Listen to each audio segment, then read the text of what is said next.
fast. Hurry up. So Lee, Zach, thanks again for having us here on the show. Yes. Thank you for being here. I see you've got a lot of different knives laid out here on the table. You mind kind of walking us through what some of the applications might be? Yes. So first, let me say that the overwhelming majority of the time when somebody says they're struggling with something, they usually have the wrong type of knife. Whether they're trying to cut something or sharpen their knife, they're usually struggling because it's maybe not the best application.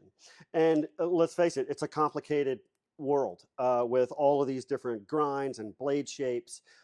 So it can be challenging to find exactly the right thing for the user. So what we like to do is that consultative selling approach and ask those questions. You know, what are you doing with the knife? And are you camping with it? You're taking it to work with you? What do you do for a living? You know, are you a landscaper, contractor, lineman, you know, something like that? You know, are we, you know, going camping and we need a camp knife and something to clear a little brush or to clean some game. So we have kind of an array. I have a mat with fixed blades and a mat with some folders on it. And I thought we would just kind of run through some of these various different blade types and shapes. So to kind of give an explanation, most people, when they come and look at a knife, they're drawn to the visual tension of the knife. And what I mean by that is many knives look elegant and kind of sexy, right? Like a sports car, right? Yep. Because of the lines and the shape. So many people look at that knife and go, ooh, that would be a great knife. I would love to carry that knife every day. Well, it is a cool knife, first off. This is one of our Due South brands. It's a trailing point pattern. It's a classic, ubiquitous pattern. This one was, this blade itself was ground by Alabama Damascus and Vice Cutlery. So it's real Damascus, and we put a custom handle on it.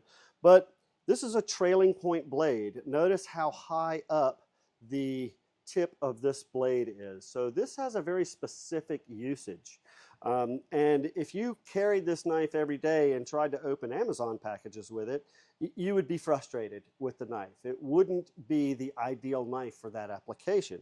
However, if you were cleaning game, if you were skinning a deer or some other furry little animal, this is a great knife for that. So typically, what we like to tell people is that draw an imaginary line through the center of the knife, right? And where that tip comes out relative to that line is important. If the tip is above that line, then that's a knife you're going to want to do a sweeping motion with, right? So think skinning an animal. I'm holding the hide and I'm making this slicing motion. And I'm never puncturing anything. I'm never puncturing the hide. I'm never puncturing the intestinal tract because my tip is kind of protected. I'm sweeping. But you can't point this knife, right? Let's think about cutting a tape seam, right? So a tape seam is very hard to hit the tip, right? Because it's so upswept. So if I were counseling somebody to have a knife that they were going to use in an environment like where I work, cutting open boxes all day, scraping some glue off of something, things like that, a Wharncliffe blade shape is ideal because it's very easy to point this tip, right? Mm-hmm. Now, that though is a terrible tip for cleaning your deer. If you tried to clean a deer with that, you would punch holes all in the hide and the guts and everything else, and it just wouldn't work because every time you tried to sweep, the tip would puncture. Exactly. So let's think of one other task right quick. You ever take a piece of rope, make a loop, stick your knife in the loop and cut it like that? Yep. And it doesn't cut it all the way, does it? No. A lot of times it doesn't cut it all the way. It leaves just a little bit. And the reason for that, look at the motion of the knife, right? As I pull this way, the tip is falling away. So it doesn't cut that piece of paracord. Even though it's just 550 cord and our knife is good and sharp, it doesn't cut it all the way because the tip falls away. That tip doesn't fall away. That tip will cut it every single time. And that'd be where something like that would shine as opposed to more of your curved blade. Exactly. So some other kind of specialty knives. This is another one of our Due South patterns with a gut hook. this is a knife that is practical for game cleaning. Again, you'll notice that the tip has got some upsweep to it, but not quite as extreme as this one, because you've got to install the gut hook, and that is there so that when you hang a deer upside down, you can make a small hole and unzip him, and you never accidentally punch open that intestinal tract. And I've done that before, and it's no fun. It's not fun. No. It's not fun. This is not the way you want to clean the deer. We have some other hunting patterns. This is a knife by White River. This is the Tom Mack Hunter, and this is just an absolutely fantastic hunting knife. One of the things that makes this particular knife so ideal is it has really nice edge geometry. It has this very tall grind to it. It's already it's only about 1/8 of an inch thick stock, has a tall grind to it, so that gives it acute edge geometry. So to use kind of a slang term, this knife you will perceive it as very slicey, okay? It's not obtuse. So gives you a really nice, smooth, slick feeling as you're carving up game. This is a custom knife. This particular one is made by Tim Rowland, our resident artist here. Tim is a fantastic knife maker. This is one of his personal patterns. And as you see, similar to this trailing point, this one also is a trailing point with the height way, way up here. And so this too would be a knife that you would want to sweep with. It's got a short, compact blade. One thing that we do see a lot is people try to field dress animals with a knife that is usually way too big. A whitetail, you don't need a knife much bigger than that. That's plenty. That's plenty to field dress a whitetail. Yeah, and when I see that knife, my mind kind of automatically goes to skinning out an animal. And 100%, 100%. So, how does something like this maybe differ from this style? Sure. So this is the Ashley Emerson game knife by Essie. Essie's a great brand that we represent here. It is a basic carbon steel knife, standard micarta handle. There's no bells and whistles like you get with a custom knife. As you see, Tim's got a tan liner and an orange pinstripe on his, whereas this is a much more simple build. The geometry is actually fairly similar on these two knives in that you have a tall grind here that's about the same as the height of that bevel there. This one's just got a bit more of an upsweep to it. This is a knife where if I needed to clean a fish in a pinch, that would do it as well. It's got a little bit longer, narrower blade, and so it's a little bit more suited for kind of a bird and trout type application. Right. And so I see that these two have a little bit different handle material, right? And yes. So how does your environment that you're using it in kind of dictate what type of handle that you would like, or Absolutely. handle material? Well, one of the things that you'll notice is micarta and G10 are very common handle materials that you'll see a lot across many manufacturers. This White River is actually a linen micarta type product. It's actually got a couple of different colors that are layered together. What you're looking at is the layers of different colored linen fabric. This is also micarta, green canvas micarta. I've got an LT Wright here with a burlap micarta.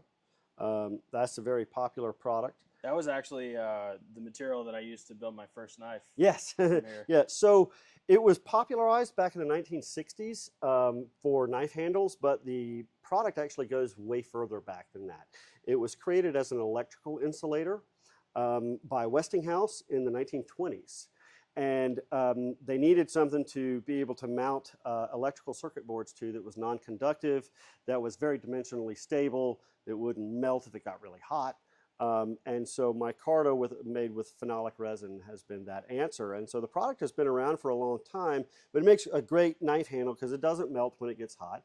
It doesn't crack when it gets really, really cold. It shapes and works like wood, so it's fairly easy to work with. And it looks cool too. And it also is somewhat tacky when it gets wet. So right. Another thing to just consider when buying a knife is if your hand is, greasy and bloody, right, from Yep. cleaning game. Do you need something that is tacky, or is wood okay, right? Is a smooth handle okay? So those are certainly things to consider. We use a lot of wood that's exotic woods from around the world that are really oily and dense. So they're woods that will hold up extremely well over time. If the wood is not dense enough, there is a stabilizing process that can be done to it, and we do that as well. We send material off to have that done to it. And so that is something that we do, and it will make wood pretty inert. It fills all those small pores with a resin that once you bake it, it turns hard. So what does that process look like? I mean, if you had like a really porous type wood, are they kind of soaking the wood in you something? immerse it in a vacuum. You put something heavy on it, so it sits completely immersed, and then you draw a vacuum in the pot. And you can get about 27 millibars of pressure, and that kind of soaks up a lot of that resin, and then you put it in an oven and bake it. Cool. So it makes woods very dimensionally stable. So know this, that when you buy a knife with a wood handle, especially if it's a custom knife, that's been done to it, so that you're not going to have delamination or the wood moving over time. Sometimes woods do have a lot of figure in them. For example, this is some curly maple here, and that curl is the wood fiber going like that. Wow. Right? And so what you're going to get is movement in that if it's not dry and or stabilized, and so we make sure that that's been done. But to keep moving through the assortment of knives here, to just kind of tell you a little bit more of what else is up here, we now have kind of some camp knives, are the next set that I've pulled out here. And what makes a camp knife versus a hunting knife? Well, notice that our tip location is not a trailing point, right? It's not up above here. Sometimes it's in the middle, or sometimes it's slightly above middle, right? But most of the time it's at or near the middle in some way. This is a bit more of a chopper, and so it has not quite a straight back, it has a slight drop to it. But for the most part, a camp knife is going to contain a few very important features. The first feature that it's going to contain is a robust stock that it's made out of, because a camp knife is one that you're going to be doing heavy tasks with, right? You might need to clear a little brush. You might be feather sticking, which is when you're taking wood and you're doing like that on it, and you're producing these curls of wood so that you have small wood fiber that can ignite easily to build a fire. And so having a thick stock is critical to that. Let's talk a little bit more about grind types. I have a Bark River here. Bark River is a very popular brand. These are also made in the Upper Peninsula of Michigan, and these have a convex grind. You see how it's axe shaped?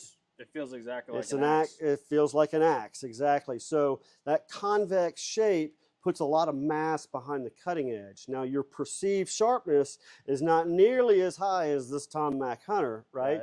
Because you have more mass right behind your cutting edge. So think about peeling an apple, cutting an apple, not chopping it, just cutting the knife through the apple, right? We all know what that woody, pulpy texture feels like, right? You're gonna perceive that as much sharper than that, even if they're the same degree of sharpness, right? Just because you have a lot more mass. However, this knife is going to be more robust in terms of mean things that you can do to it, right? I'm going to take my tree limb, I'm going to smash my knife in the top of it, and I'm going to wrench that thing apart until I've split it, right? These knives are something that would excel at that. Right. This is an LT Wright. This particular grind, so these are made in Ohio. LT Wright's a small company. They make a fantastic product. This is what you call a Scandi grind, and a Scandi grind is a single bevel. It's a short single bevel, and it is very obtuse, right? This Essie also has a Scandi grind. And a Scandi grind is exactly kind of what it sounds like. It hails from Scandinavia, where it originated.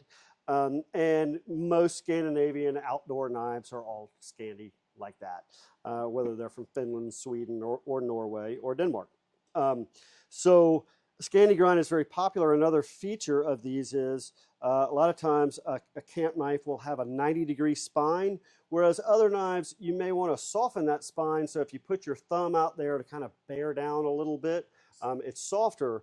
But on a camp knife, you may not want that because you may want to strike a fire steel. And so that hard edge right there is one you can really strike a fire steel and you're not worried about damaging your actual edge. So then we have a big camp knife here. This is our Mongo pattern. I just pulled this one out because I thought the handle material was really neat. That's those super are, cool. You got shark teeth. Those are shark teeth, yes. Those are real shark teeth and they're cast in resin. And we make that product here. Wow. This is also one of our handmade Mongo patterns. So this was hand ground here. It's a piece of 3/16 1075, and so it's a beast of a knife. But a great camp knife. So if you needed to use something for like a machete, clear a little brush. It will certainly make some firewood like the Dickens. This particular one is flat ground. So when I say flat ground, if you take a flat surface and you lay it on that grind right there, it will make contact across the whole thing. Whereas this convex grind would only make contact in the middle and it would teeter-totter, right? So you may also find hollow ground knives. And so we have some folders here. And without diving too much into the folders just yet, hollow grinds can be put on hunting knives. And some people may like hollow grinds on hunting knives. And the reason for that is because it has the least amount of mass right behind the edge. So if you're not cutting through something, you're just making those sweeping cuts, you may really like a hollow grind because your perceived sharpness will be much, much higher.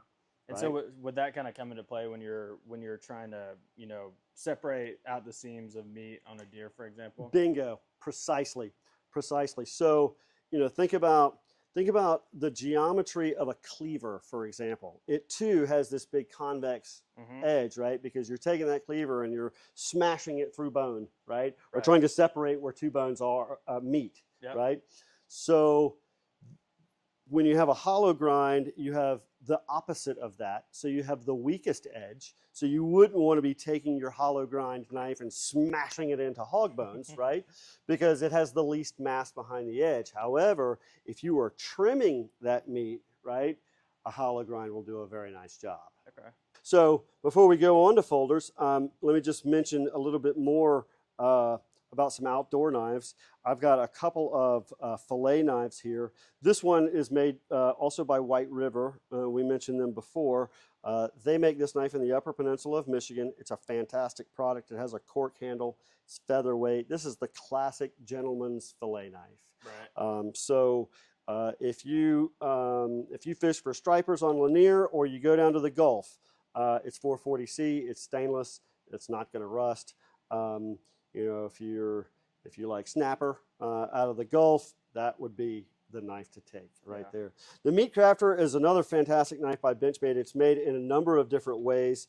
This particular one has their coated blade and a carbon fiber handle. But what's cool about this is they use a really state-of-the-art advanced steel that enables them to grind this knife extremely thin. So most knives have somewhere between a 17 and say 22 degree bevel on it. This one has a 14 degree bevel. So it is a very, very acute knife. And so your perceived sharpness is extremely high, right? Because you have no resistance. So this is the Fruit Ninja knife, right? This is the knife you throw up in the air and you'll throw the pineapple up in the air and you have a reindeer. Edge geometry has a lot to do with it. Another thing that you'll notice is these knives are ground thin and they have a lot of flex to them. So great for, let's say you want to slip the knife at the tail of the fish and ride down the vertebrae, right? This will do that beautifully. It's going to kind of bend across exactly. the spine. It's going to bend across the spine. It's going to do exactly what you want it to do, and it's going to make a nice clean cut and not destroy that fillet like a dull, crummy knife that we all have in our kitchen will do. Okay, so let's jump over to some folders. So this is just an array of the variety that's out there. And I like to kind of show things like this because it immediately illustrates that we oftentimes could have the wrong knife on our side or in our pocket for the task that we're trying to do. And that's not the end of the world, but we need to know that if there's something that's more suited to what we want to do. So here's some classic folders. We all know what this knife is. This is a Buck 110. Grandpa's knife. This is Grandpa's knife. That's right. This knife was invented in 1967. They were so popular, they were used as currency in Vietnam among American soldiers. Yes. The Buck 110 is a classic. It was the first lockback knife. So lockback meaning I can push that lock and the knife can close, and then it locks into place. It's a fairly simple mechanism. You would think somebody would have come up with that before 1967, but that's when they did it. But anyway, they still make the same knife the same way. They made it with these brass bolsters. It's a very heavy knife. Usually you don't carry this in a pocket. Most of the time you're carrying this in a leather sheath on your belt. So that's kind of a dated thing, right? I mean, who carries knives like that anymore, right? Folding knives anyway. So they make a modern version of that. For those of us that say, hey, I don't want that big, heavy brass bolster thing. Right. I want something that's sleek, that's thin. It needs to have a pocket clip on it. Also needs to be a one-handed open, so put a thumb stud on it, right? G10 handle, and they also use a premium steel, which is really neat in some of these. So they do make modern versions of old classic patterns, right? And what I call this is, that's the 64 Mustang effect. And what that means is, you know, once you have the design right, then it's right forever, right? You don't ever need to change the design. You might put different handle material on it, or you might dress it up differently, but the shape is the shape is the shape. And the Buck 110 is just a classic knife. You know, there are others that have made similar things over the years that are classic hunting knives. Boker does a really nice job. These knives are made in Germany. We love selling Boker product. It too is a lockback, so classic hunting style. And many people that love the great outdoors still want a traditional knife like this. And again, you wouldn't carry it in a pocket. You would carry that on a little leather sheath on your side. And being made in Germany, I mean, just kind of talking to some of the old timers that used to carry knives like this, they're all about the German steel. Yes, absolutely. So, you know, all steels are not created equal. The Germans certainly know what they're doing. European steels in general are very good. Of course, we make great steels here in the United States as well, but Böhler, for example, is in Austria. They make fantastic stuff. The German manufacturers make great stuff. So yes, you can pretty much count on a German knife having really good steel in it, anything made in Germany. This next one is a ZT. ZT is really popular amongst guys that are construction workers, linemen. The knife is really simply made. There are just two washers in here and two sides and the blade. So very few parts. It has a lockup like a Sherman tank. It is an absolutely beautiful piece of machinery. And a heavy-duty, hard-use knife. Some people like to carry these knives, great outdoors too. It's not just a working man's knife, but it's a practical knife because it uses a premium steel. It's got great ergonomics. It's a one-handed open. It's a flipper, so it's got good modern design to it. Another classic hunting knife is this Benchmade series here.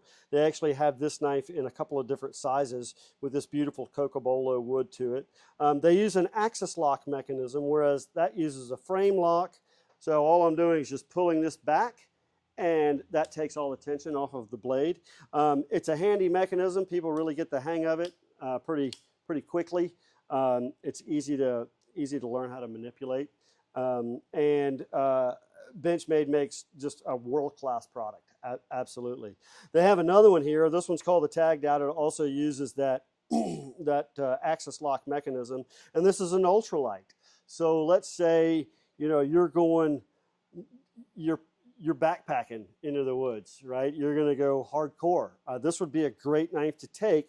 It's got a premium steel that's not going to go dull quickly, It's got G10 scales. It is a robust, well-built knife, but featherweight.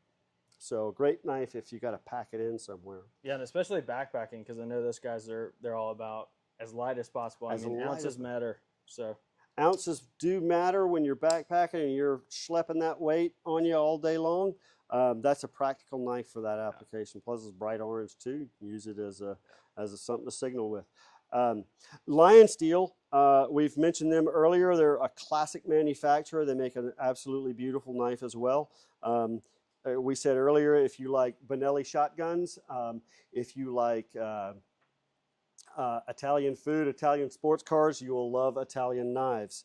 You can see that they do just a beautiful job machining. I'm pushing up the pocket clip there. So the pocket clip is integral to the knife. After you've pulled it out of your pocket, it sits nice and flat and flush. I've never seen that before. Isn't that neat? And so they also make this knife to where you can change it from a flipper to a manual opening knife if you go to a country that doesn't allow one-handed opening knives, because they make them in Italy. So they're sold all over Europe, and Europe has some of those laws. The last one is, this is a rat. This is an Ontario rat. This knife has been made for 25 years. It has that same 64 Mustang effect. It's a classic knife that is in in the annals of history as one of the greatest knives ever.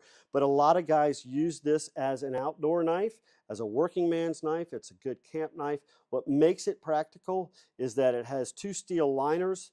One of them is a liner lock, so similar to a frame lock, but that locking mechanism falls behind the blade and locks it there very simply to open and close. It's just a manual knife. Has a slightly upswept tip. So it is a knife that you could use to clean and skin game. And they are now making this in S35 VN, which is a premium steel. So as you can see, there's this array of stuff with different grinds, different shape, different blade shapes. Tip locations are different. And all of those things will affect how much you enjoy using the knife. So it's critical that that kind of gets analyzed. What's our daily tasks and what are we using the knife for? And once we know those things, then we can kind of prescribe the right blade, the right geometry for what we're doing.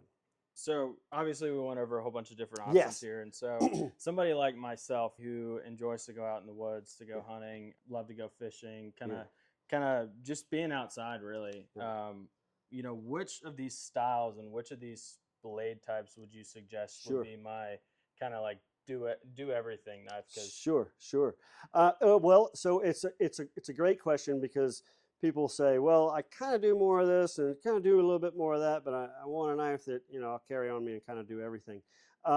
And so that is something that I tell people, well, I'll point you in the right direction. You need to try it.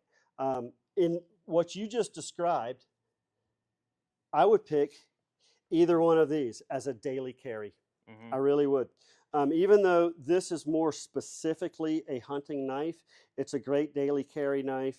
If you are going camping, it's nice and thin. It's geometry. It doesn't have a big fat handle, so it would be a comfortable knife to carry all day long, which is something you really need to consider. This is not a knife that will be comfortable to carry all day long. And you might look over here and be like, "Hey, that's the coolest knife." But even me, I mean, I'm carrying this big bushcrafter today, and the only reason why I'm carrying it is because we're field testing that knife, as we said earlier. Right. But if I were making a daily pick to do the task that you would, I would pick something more along this size as a daily carry. For a folder, I like a knife this size, even perhaps down to something like the Rat 2. Yeah, so I've got. There you go. One of your Benchmades. I think I actually bought it here at the shop. So this is a great daily carry. It's a practical knife. Tip location is good. It's even got a little spring assist to it, which is neat. That's where you push on the thumb stud and a spring engages it and it throws it all the way open. So that's a nice feature, because oftentimes one hand is busy, right? Yep. Especially if you're doing, especially if you're cleaning game, or if you're on a job site, You're usually holding something, trying to pull down a piece of insulation to cut it, something like that. Mm-hmm. So I love a spring-assisted knife like that. A really practical one. It's also not too heavy as well, so you can carry it with shorts in the summertime. Right. That's Yeah. another thing. This is not a knife that you would want to carry with lightweight britches on. Yeah, exactly. Yeah. You're not going to want to wear that with your bird wells on.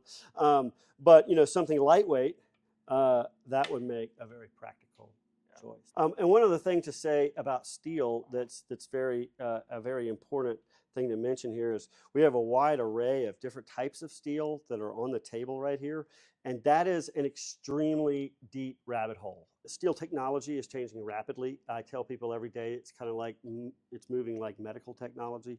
About every 4 or 5 months, a new steel variety will come out, and as soon as there's enough of it made by a particular manufacturer, a big knife maker will switch to it. So they'll go from S30 to S35, and then S35 to the 20 CV, and then so every time something new comes out, oh, it's MagnaCut, let's all go to that. And that happens a lot.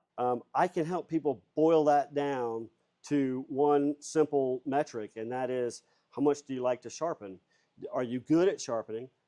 If you're not good at sharpening, then let's get you in a steel that is easy to sharpen, that is not a major problem. Yeah. Every knife will go dull.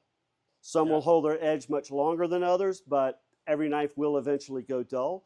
I do like the ultra premium steels, and I'll kind of tell you a general philosophy that I tell people here in the shop as it pertains to a traditional carbon steel or one of these newfangled, super high-end steels. And that is this. So if I were going to go camping for a week and take my knife and cut tent stakes with it, clean the fish with it, do all the things that I'm going to do with my knife for the week, and I don't want to fool with sharpening it the whole time I'm gone. Well, these ultra premium steels will do a great job. They'll hold their edge for that whole week while you're real mean to it, doing all of these things, sticking the knife in the dirt and stuff, right? Because they have great edge retention, right? Very, very long edge retention. But you're not going to sharpen that casually, right? You really need a piece of diamond plate or a belted abrasive or something like that to sharpen with. Whereas a traditional carbon steel, 1075 carbon steel, that's the same thing that K-bars have been made out of since the Second World War. Essie still makes the knives out of that. We make a lot of our due south knives out of that. It's good steel, and it's a good product. It will rust if it doesn't have a patina on it, or if it's not properly cared for. So a carbon steel is a little bit more maintenance. And so you might say, well, why would you want that when you have all of these other new boutique options of this ultra premium stainless? And the answer is very simple, because it's easy to sharpen. Yeah. The reason why K-bar still makes the K-bar out of a 10 series carbon steel is because if you're in a foxhole in some, horrible place in the world, right? Yeah. And you just had to open all the rations cans for your guys, and all you've got to sharpen your knife on is a rock, you can do it. It's doable with a traditional carbon steel, right? But you're not going to sharpen your knife on the edge of your car window or the underside of a coffee mug with this S35 VN that is in a lot of premium steels. I warn people that, our perception is, oh, this newest and latest and greatest must be better, right? Not necessarily. It's what's best for you, right? When I was initially looking for this thing, I think this is S30V. S30V, yep. That's something that I really wish I understood and maybe would have listened to you guys about, right? Because, I could take this knife out in the woods for a week and a half, and it would be fine. As soon as you hit that 2-week mark, it's going to kind of dull, and I can't sharpen this knife. Yes, it's more significantly more difficult to sharpen than your case sodbuster, right? And so it's definitely more of a challenge. And again, it's like learning how to play baseball. You don't want to try hitting for the first time and Nolan Ryan be on the mound smoking them by you. So when we say it's ideal to learn how to sharpen with a carbon steel, I'm talking just basic 1075, learn how to put an edge on something like that. And once you've kind of got that figured out, you're hitting an overhanded pitch by a high schooler, and that's good. Right? That's great. That's great. All right, let's go to the next level, right? And then, you can kind of start to progress. Good deal. Well, Lee, appreciate you taking the time and taking us through all these different types of knives. Absolutely. As you can see, I love talking about this. I could do this forever. I think it's been great. It's been very educational. I think a lot of our viewers are going to really enjoy the content that we put out. So, well, one of the things that's very important to us is that everybody know that's watching this video, please come see us at Old Town Cutlery. You will be welcomed into the door. We want to share our knowledge of all things knives and get you as enthusiastic about it as us. You can visit us on the web, oldtowncutlery.com. It doesn't really matter how you spell it because we own all the domain names and they'll all take you to the same place. We do have a YouTube channel. We do have an Instagram and a Facebook. So you just look at Old Town Cutlery and it'll take you right to it. We also have a weekly newsletter. If you go to our website, a little thing will pop up and ask you if you would like to subscribe to our newsletter. It's just me and MailChimp. I promise I'll never spam you. You'll get updated about upcoming events, of which we have several that are coming up. Knifetoberfest is a blast. We have an event here in the parking lot where people are doing forging demonstrations. We have a cutting competition. We have knife throwing and axe throwing, and food trucks come, and it's a blast. We give away a mountain of product. That is the second Saturday in October, and we'd love for you to come join us for that. Again, if you sign up for the newsletter, you'll get notifications second Saturday, and it will be from 11 to 3 is the event. So definitely come join us for that. And then, of course, fourth quarter is the crazy time of year.